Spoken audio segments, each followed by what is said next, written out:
Assalamualaikum warahmatullahi wabarakatuh. Jumpa lagi dengan saya Tama dalam Ada Apa Gerangan 2. Bagaimana kabar kalian? Semoga selalu diberikan kesehatan dan juga rezeki yang cukup. Jumpa lagi di Ada Apa Gerangan 2. Tentunya di sini saya akan membacakan khusus cerita-cerita mistis bersambung. Kita akan lanjutkan cerita yang sebelumnya. Cerita dari Bang Tekad Pangestu yang berjudul Asli Cilencang, mengisahkan tentang Rangga dan juga kekasih hatinya yang dalam perjalanan cintanya serta kehidupannya harus bersinggungan dengan hal-hal gaib, khususnya di Tatar Sunda. Nah, seperti apa kisah kelanjutannya? Langsung saja kita simak. Teman-teman, ada apa gerangan? Ceritanya mulai dari sini.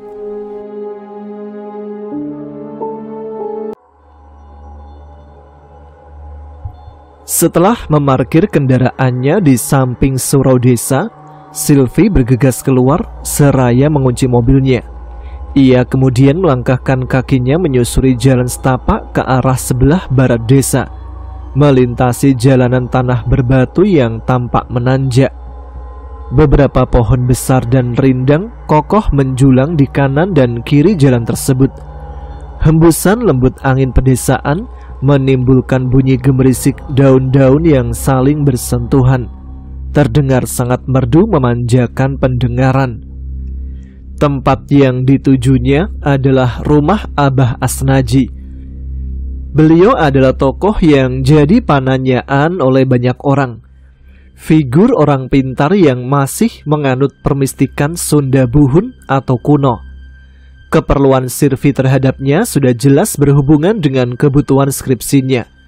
Ia akan menggali informasi sebanyak mungkin tentang hantu-hantu tanah Sunda dari orang tua tersebut.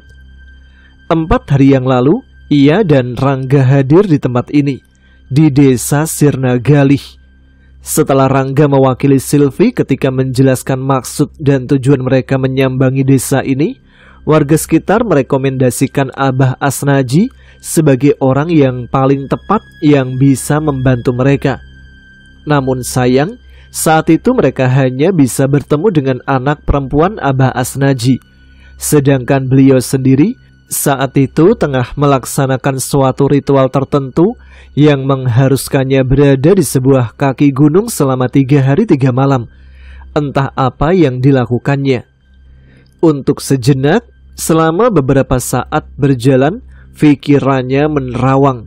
Ia teringat kembali pada Rangga, yang sebelumnya ia ingin sekali Rangga bisa menyertainya lagi selama proses penelitian skripsi di Sirna Galih berlangsung. Namun karena ia tahu bahwa hari itu Rangga akan mengisi materi di sebuah acara pelatihan kepemimpinan kampus, ia mengurungkan diri untuk meminta Rangga menemaninya. Ia tidak ingin Rangga merasa tak enak hati kepadanya karena tak bisa menemani atau sampai terpecah pikirannya selama ia mengisi materi. Atas alasan itulah ia sengaja tak memberitahu Rangga bahwa dirinya kini tengah berada di desa Sirna Galih. Setelah sekitar 15 menit berjalan, akhirnya di ujung jalan tampaklah tempat tinggal Abah Asnaji. Bangunan rumah tersebut memiliki model arsitektur tradisional Sunda yang disebut Parahu Kumurep. Sebuah rumah yang bentuk atapnya laksana sebuah perahu sampan yang terbalik. Tembok rumahnya terdiri dari anyaman bambu yang dikenal dengan sebutan bilik. Dan jendela rumahnya tidak terdiri dari kaca, namun terbuat dari papan kayu yang bisa dibuka dan ditutup.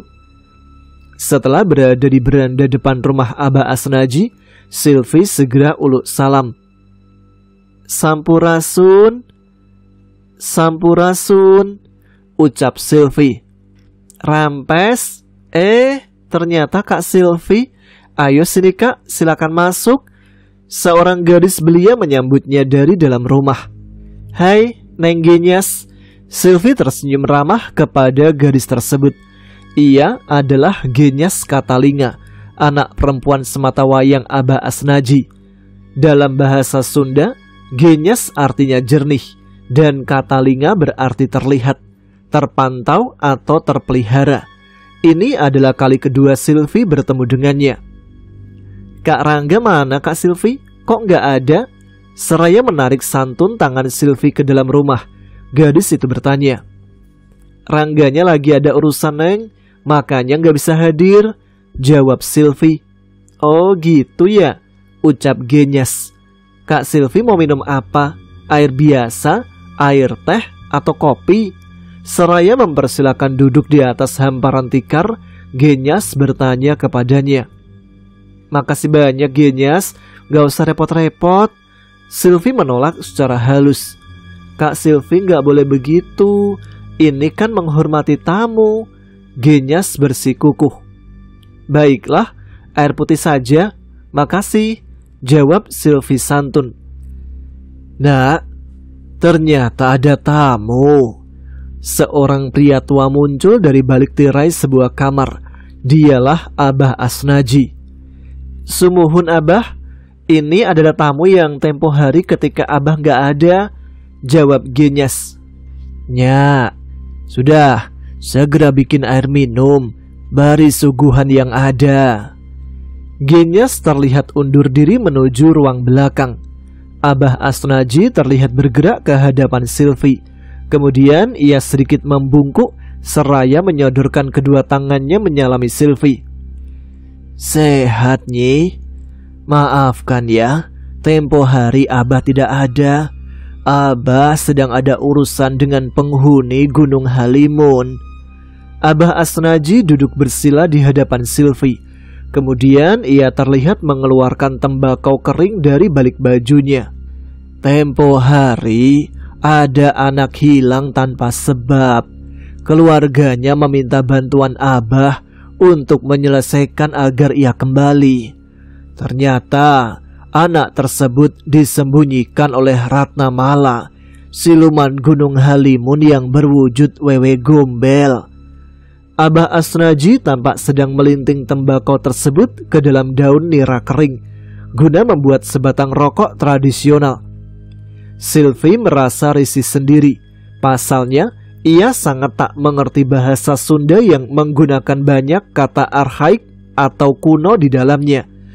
Apabila bahasa Sunda yang digunakan adalah bahasa Sunda zaman sekarang, seperti yang ia sering jumpai di kampusnya, mungkin sedikit besarnya ia akan mampu memahaminya. Namun, Abah Asnaji tak mengetahui keadaan tersebut. "Di daerah itu hutannya masih angker Nyi.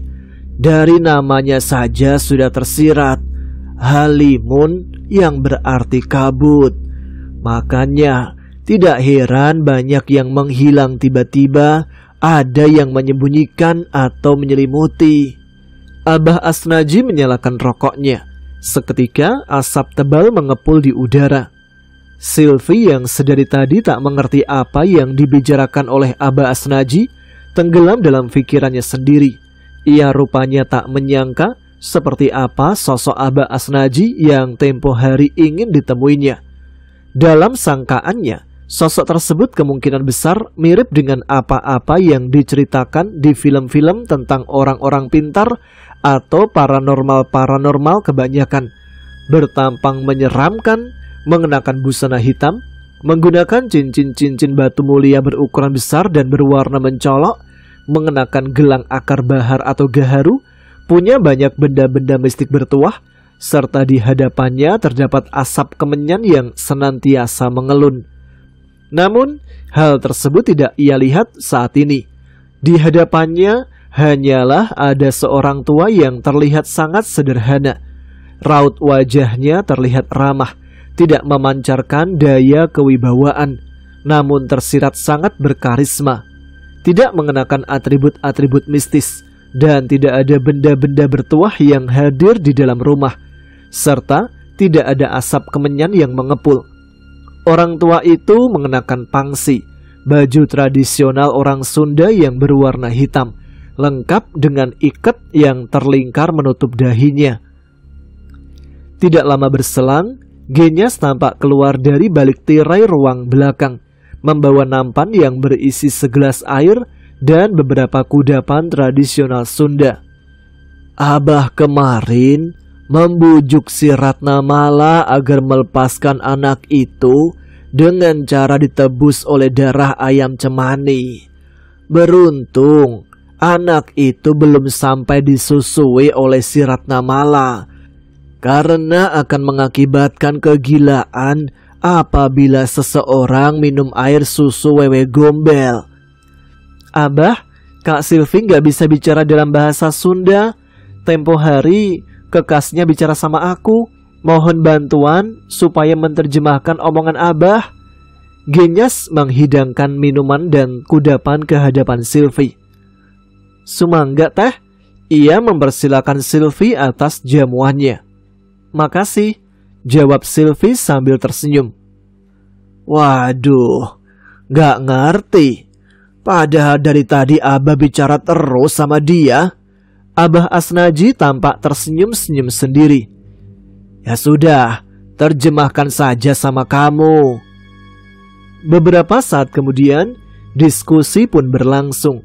Setelah menyiapkan alat rekam audio visualnya, Silvi diberikan kesempatan bertanya sepuasnya tentang apa-apa yang ingin diketahuinya dari Abah Asnaji melalui perantaraan Genyas. Dan orang tua itu pun menjawab setiap pertanyaan Silvi dengan penuh kesabaran dan sejelas mungkin dengan bantuan Genyas pula. Sungguh Silvi sangat senang bukan kepalang. Segala hal yang ingin diketahuinya dijawab seluruhnya oleh Abah Asnaji. Terlebih, ia merasa sangat gembira karena merasakan bahwa kesabaran Abah dalam menjawab setiap pertanyaan betul-betul tulus adanya. Pribadi orang tua karismatik itu sungguh-sungguh teramat baik. Begitu pula halnya dengan putrinya. Satu persatu Abah Asnaji mendeskripsikan secara detail gambaran, wujud, serta ciri dan kebiasaan makhluk-makhluk halus yang ditanyakan Silvi.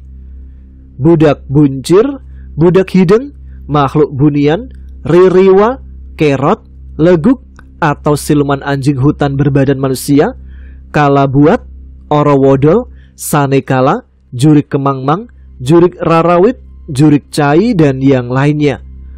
Saat mendengar penjelasan Abah Asnaji, Silvi merasakan detak jantungnya berdebar lebih kencang. Bukan hanya karena ia merasa excited sedang memasuki sebuah dunia yang tidak sepenuhnya dia mengerti, namun juga ia merasa heran. Separuh dirinya diliputi rasa ngeri dan setengahnya mempercayai bahwa semua yang dia dengar ini bukanlah hanya sekedar cerita rakyat belaka. Namun, ada kenyataan yang jauh lebih gelap daripada yang ia fahami. Setelah Abah Asnaji selesai bercerita, Silvi menarik nafas dalam-dalam. Ia seolah-olah baru saja selesai menyaksikan sebuah film horor yang sangat hidup. Setiap detail yang Abah Asnaji utarakan tergambar sangat nyata di kepalanya. Gambaran tentang budak buncir, wewe gombel, dan makhluk-makhluk lain dari dimensi mistik Sunda berputar-putar di benaknya menjadi bayangan yang sulit dihilangkan. Pikiran Silvi diserbu oleh beragam informasi yang tak biasa. Sebelumnya, dunia mistik Sunda adalah sesuatu yang jauh di luar jangkauannya. Sekedar cerita rakyat yang sering ia dengar tanpa terlalu banyak mempercayainya. Namun kini, setelah mendengar penuturan Abah Asnaji, semua terasa begitu dekat dan begitu jelas. Pengetahuan dan pemahaman baru yang ia dapatkan begitu banyak serta mendalam. Ada kegamangan dalam hatinya. Di satu sisi, dia terkesima oleh cerita-cerita tentang makhluk halus dan dimensi lain yang terpapar sedemikian detail. Karena Abah Asnaji sendiri, menurut pengakuannya, pernah bertemu langsung dengan mereka. Namun di sisi lain, Silvi tak bisa mengusir keraguannya. Apakah semua ini benar? Haruskah ia percaya sepenuhnya pada penjelasan Abah? Ataukah semua ini hanya bagian dari budaya yang syarat akan tahayul? Pikiran itu menghantui dirinya. Pengetahuan baru ini membuat dunianya seakan bergeser, tetapi dia belum siap untuk menentukan arah kepercayaan yang harus diambil. Dalam heningnya, Silvi merasakan pertarungan dalam dirinya. Percaya atau tidak percaya, pengetahuan mistik itu sudah terlanjur menempel di pikirannya, dan mungkin sangat besar kemungkinannya tidak akan mudah hilang begitu saja. Saat semua data-data yang dibutuhkan oleh Sylvie sudah terpenuhi, seraya rehat setelah berbicara panjang lebar, Abah Asnaji pun mempersilakan Sylvie untuk menyantap kudapan ala kadarnya yang telah Genyas hidangkan kepadanya. Dan rupanya anak gadis Abah Asnaji itu merupakan sosok gadis yang pintar dan pengertian, karena dengan penuh keramahan ia menjelaskan juga satu persatu nama kudapan tersebut dan apa-apa saja bahan serta bagaimana proses pembuatannya. Seraya menikmati kudapan yang tersaji, Sylvie ikut larut dalam percakapan santai bersama Abah Asnaji dan Genyas. Obrolan mereka awalnya ringan, membahas adat istiadat Sunda, seperti upacara-upacara tradisional dan kearifan lokal yang sudah menjadi bagian dari kehidupan masyarakat di desa. Abah Asnaji dengan tenang menjelaskan beberapa tradisi yang masih dipertahankan, sementara Genyas menambahkan cerita-cerita kecil tentang kehidupan sehari-hari di Sirna Galih. Percakapan mengalir dengan lancar dan Sylvie jadi merasa lebih santai. Namun, di tengah kehangatan suasana, pikiran Sylvie tiba-tiba melompat ke kisah yang sempat disebutkan Abah sebelumnya, tentang Ratnamala, sang siluman dari Gunung Halimun yang berwujud wewe gombel. Kisah itu membekas di benaknya, terutama bagian di mana Abah Asnaji berhasil menyelamatkan seorang anak yang hilang karena diculik oleh makhluk mistis tersebut. Rasa penasaran muncul di hati Sylvie. Di tengah-tengah obrolan tentang adat Sunda, ia tak kuasa menahan diri untuk tidak bertanya. Dengan sangat hati-hati, ia menatap Abah Asnaji dan berkata, "Abah, tadi Abah cerita tentang Ratnamala di Gunung Halimun." Sylvie jadi penasaran, bagaimana bisa anak itu hilang? Abah Asnaji yang sedari tadi bicara santai, menghentikan sejenak suapan terakhir kudapannya. Wajahnya berubah sedikit lebih serius, namun masih tenang. Si Ratnamala.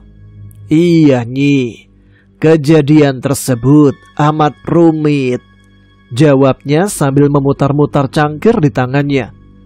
Bagi orang kota mungkin akan tidak percaya kalau kejadian-kejadian seperti itu masih terjadi. Tetapi di sini dan di desa-desa yang dekat dengan hutan dan gunung, banyak hal-hal aneh yang tidak bisa dijelaskan hanya dengan akal nalar saja. Sylvie mengangguk perlahan. Rasa keingintahuannya semakin menguat. Ia menunggu Abah Asnaji melanjutkan kisahnya. Abah Asnaji menghela nafas sejenak sebelum mulai menjelaskan prosesi yang ia lakukan untuk menyelamatkan anak yang hilang dari cengkeraman Ratnamala, sang siluman Gunung Halimun.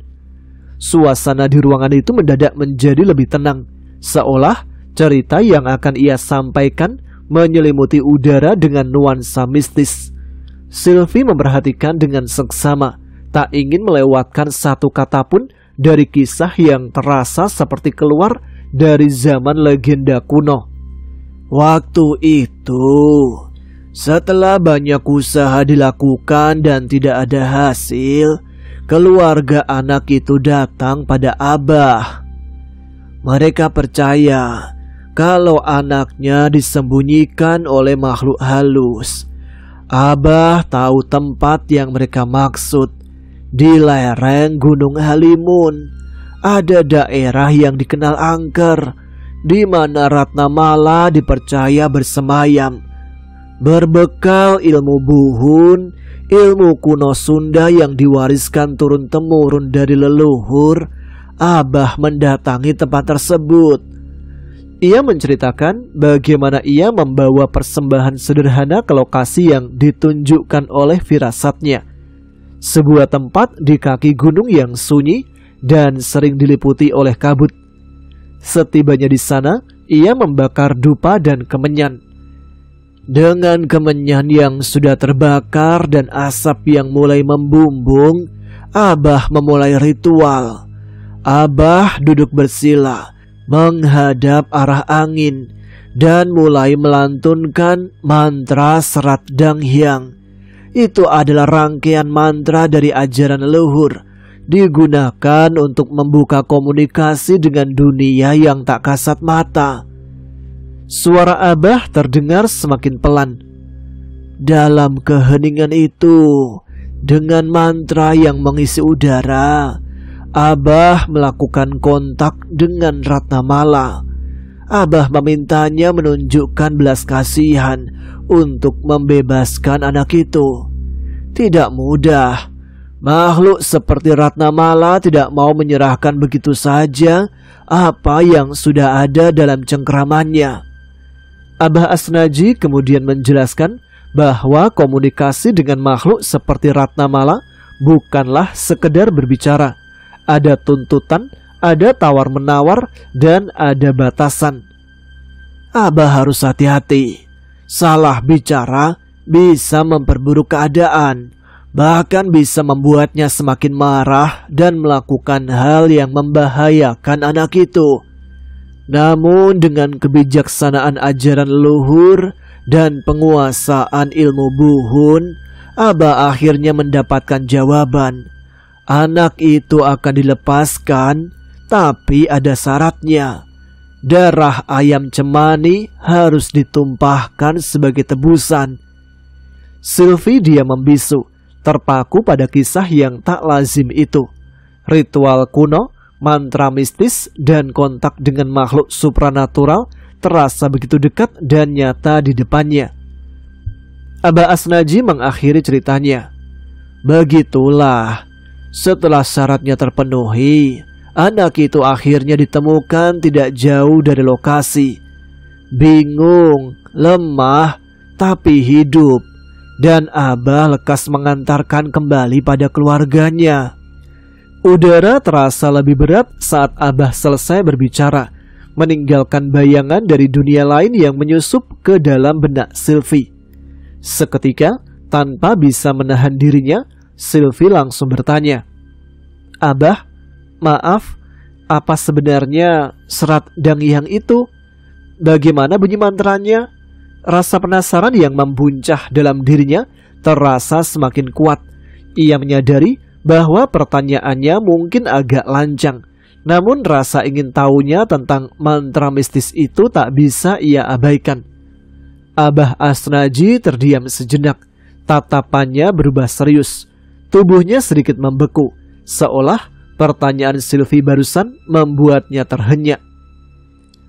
"Mantra itu, Nyi, bukan sekedar kalimat biasa," ucapnya perlahan, nada suaranya berat.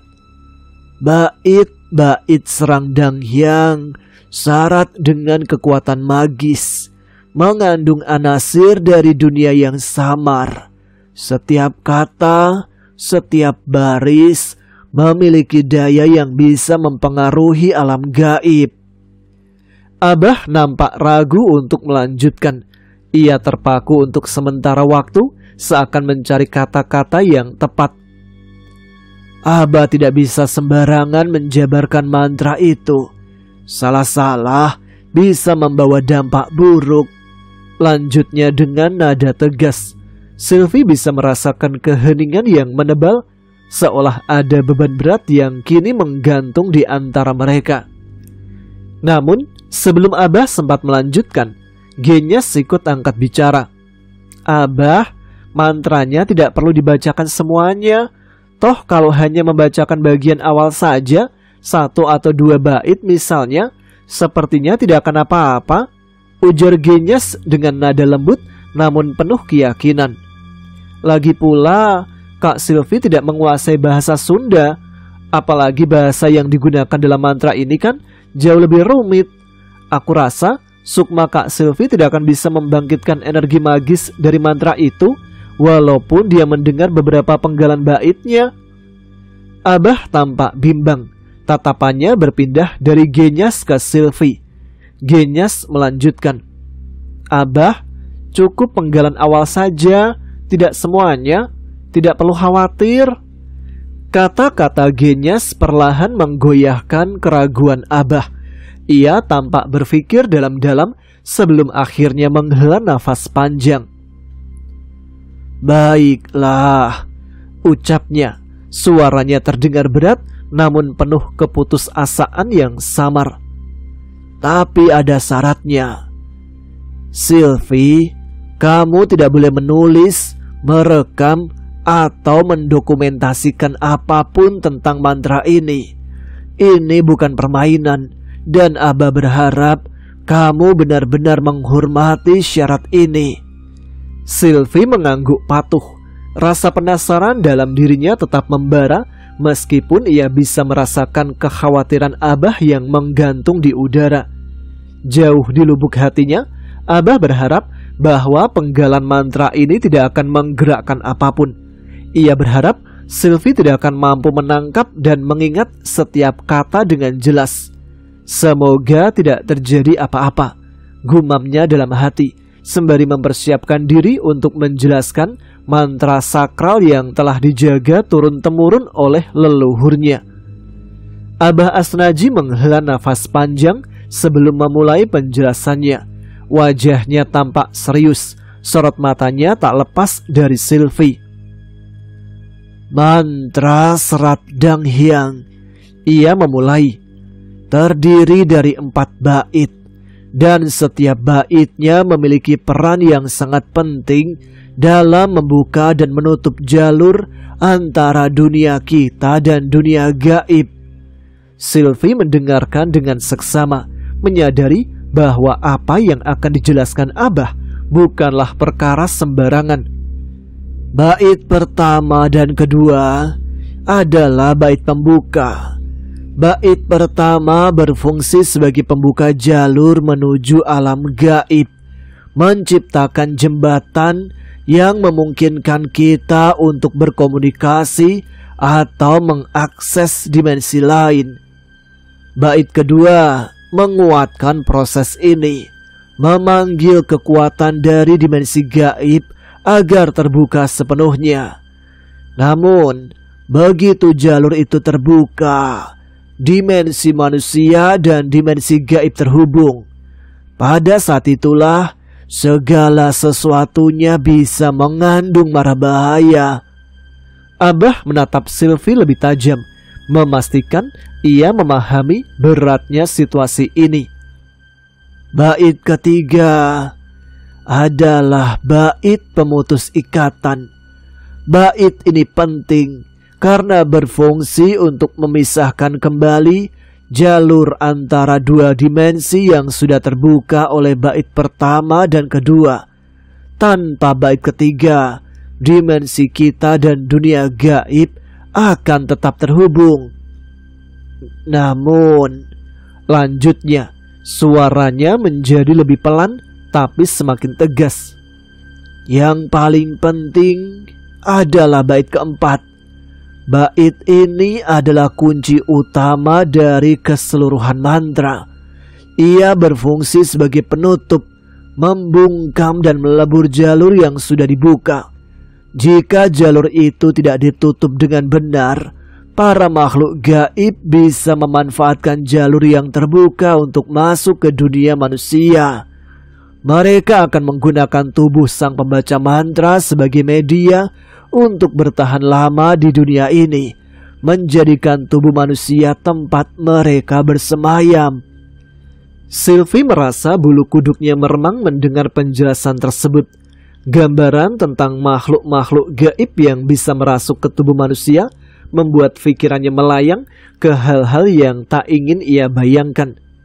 Abah Asnaji menegaskan kembali, Abah tidak akan membacakan bait kedua. Bait pertama saja sudah cukup untuk membuatmu memahami bagian awal dari mantra ini. Abah tidak ingin mengambil resiko membuka jalur antar dimensi. Proses pembukaannya tidak boleh berjalan sempurna. Tatapan Abah tak lepas dari Sylvie, seolah memastikan bahwa Sylvie paham betul bahaya yang bisa terjadi jika proses pembukaan tidak diimbangi dengan penutupan. Ini bukan sesuatu yang bisa dianggap remeh.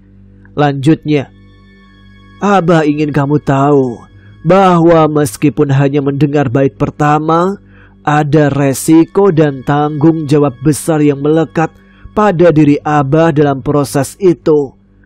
Jangan sekali-kali kau menyembunyikan bila ada gejala aneh yang menimpa dirimu, baik secara fisik maupun batiniah. Sylvie mengangguk patuh, merasa beban dari setiap kata yang diucapkan Abah. Ada sesuatu yang lebih besar dari sekedar rasa penasaran yang kini menghantuinya, bahwa dunia yang selama ini ia anggap sebagai mitos mungkin lebih nyata dari yang ia bayangkan.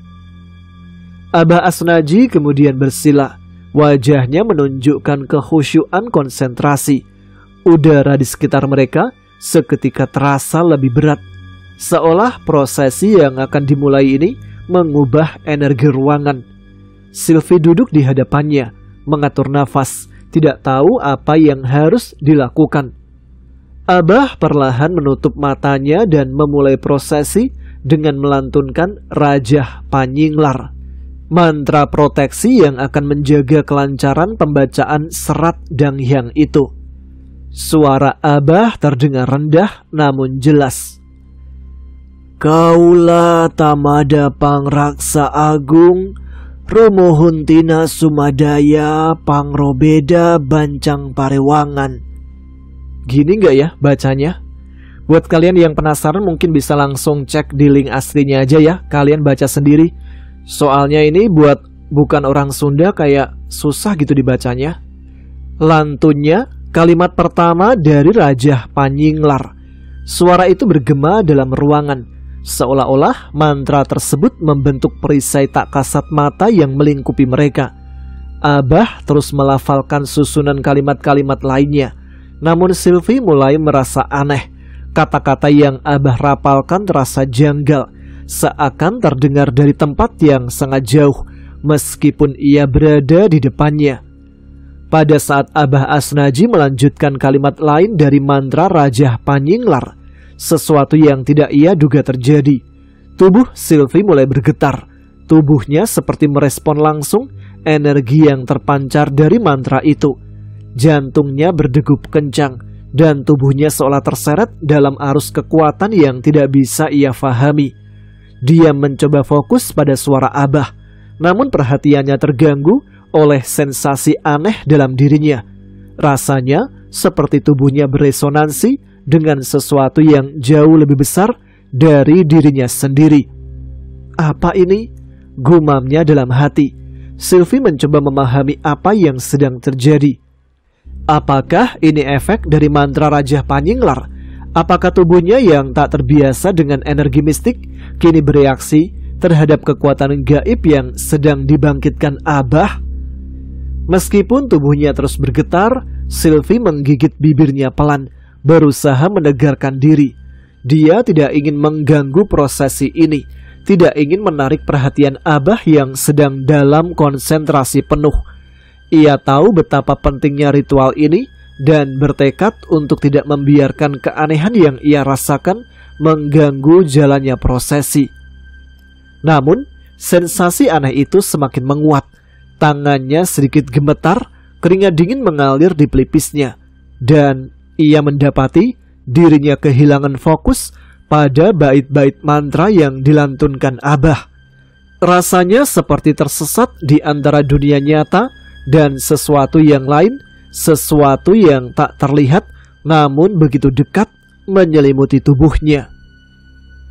Sylvie menarik nafas dalam-dalam, berusaha tenang. Aku harus kuat, ini hanya efek sementara, pikirnya. Ia mencoba meyakinkan dirinya sendiri serta memutuskan untuk tetap bertahan, tidak ingin memperlihatkan kegelisahannya kepada Abah. Sementara Abah terus melafalkan mantra. Sylvie perlahan menegakkan punggungnya, berusaha fokus kembali. Ia tidak bisa membiarkan apapun, bahkan tubuhnya sendiri, mengganggu ritual yang sedang berlangsung. Ia harus bertahan. Setidaknya sampai serat Danghyang mulai dilantunkan. Setelah selesai merapalkan Rajah Panyinglar, Abah Asnaji terdiam. Matanya menyapu ruang, memastikan bahwa tidak ada tanda-tanda bahaya atau gangguan yang bisa menimpa Sylvie atau Genyas.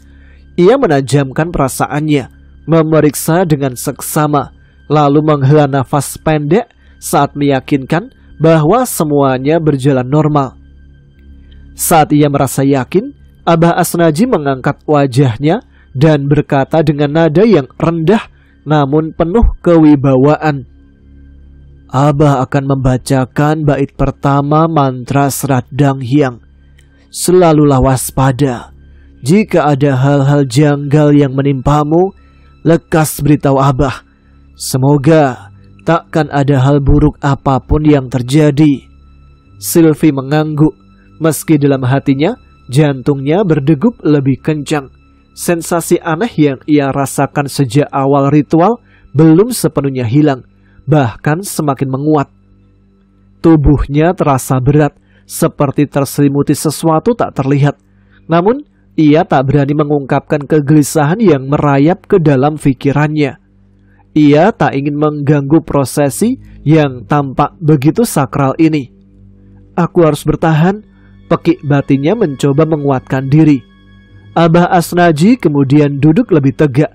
Suaranya yang penuh wibawa bergema di ruang itu, seolah menyusup ke setiap sudut. "Serat Danghyang, pambukaning buana parewangan, palias istan, nying raikeun lalangse alam siluman. Para Danghyang, para Sanghyang, nyingkapkan buana alam kahyang. Kula umulu karatu-ratu, umangkir jisim kabuni-buni. Mangka nyingkap masing atra, nyingrai raga marang kula." Tepat setelah ia mengucapkan kalimat terakhir, "nyingrai raga marang kula," Abah Asnaji menepuk keras bagian kanan lantai kayu tempatnya bersila. Suara tepukan itu menggemakan energi yang terasa menembus ruangan itu. Spontan, seketika itu juga, Sylvie dikejutkan oleh gelombang suara melengking tinggi yang menghantam kepala dan telinganya, seperti noise tajam dari gelombang radio yang tiba-tiba muncul entah dari mana. Batinnya menjerit, tersentak oleh keadaan yang tiba-tiba menghantam dirinya. Suara melengking itu berubah secara perlahan namun pasti menjadi suara-suara bisikan. Bisikan-bisikan yang samar terdengar di telinganya, seolah ada banyak orang berbisik di dekatnya, namun tidak satupun dari mereka terlihat. Suara-suara berbisik menggema di kepalaku, gumam batin Sylvie. Awalnya, bisikan-bisikan itu terdengar seperti gumaman atau racoan yang tak jelas. Namun semakin lama, suara-suara itu menjadi terdengar lebih teratur, mengulang bait-bait Serat Danghyang yang baru saja Abah Asnaji rapalkan. "Serat Danghyang, pambukaning buana parewangan, palias istan, nyingraikan langlang se alam siluman. Para Danghyang, para Sangyang, nyingkapkan buana alam kahyang. Kula umulu karatu-ratu, umangkir jisim kabuni-buni. Mangka nyingkap masing atra, nyingrai raga marangkula. Tiba-tiba Sylvie mengalami trance. Kesadaran pikirannya seakan terlepas dari realitas. Tubuhnya tak lagi merespon. Pandangannya mulai kabur. Sosok Abah Asnaji di hadapannya tampak bertumpuk dengan cahaya remang abu-abu yang terpendar. Perlahan, cahaya itu mengaburkan segala yang ada di sekitarnya. Penglihatannya semakin nanar. Benda-benda di dalam rumah Abah Asnaji menghilang dari pandangannya. Yang ia lihat kini bukan lagi dinding kayu, tikar atau meja yang sebelumnya ada di hadapannya. Sebaliknya, ia mendapati dirinya menatap citra visual yang sangat aneh. Gambaran seperti lingkungan pedesaan, namun terasa amat hening dan suram. Segala sesuatu terasa jauh, seolah ia berada di dunia lain, tak tersentuh oleh realitas yang sebelumnya ia kenal. Sylvie terjebak di antara dua dimensi. Ia merasa semakin dihimpit oleh dua karakter energi yang saling bertolak belakang. Suara-suara bisikan semakin lama semakin jelas, seperti ribuan makhluk yang berbisik langsung ke telinganya, membuat pikirannya tidak sanggup menahan tekanan energi yang mengalir deras. Tubuhnya mulai lunglai, tak kuat lagi menahan serangan dua dunia yang beradu dalam dirinya. Ia akan jatuh, tubuhnya lemah seperti orang yang pingsan. Baiklah, sampai sini dulu untuk cerita Rangga yang sepertinya mulai bersinggungan langsung dengan hal gaib. Seperti apa kelanjutannya yang mungkin bakal semakin menarik. Jadi aktifkan notifikasinya biar tidak ketinggalan. Terima kasih untuk teman-teman yang sudah menyimak setiap episode Ada Apa Gerangan. Terima kasih atas semua support dan dukungannya. Sama aja ya. Pokoknya gitulah. Ya sudah, sekarang saya Tama harus pamit. Oh iya, jangan lupa tuliskan komen ya. Tunjukkan eksistensi kalian. Tetap semangat, jaga kesehatan. Wassalamualaikum warahmatullahi wabarakatuh.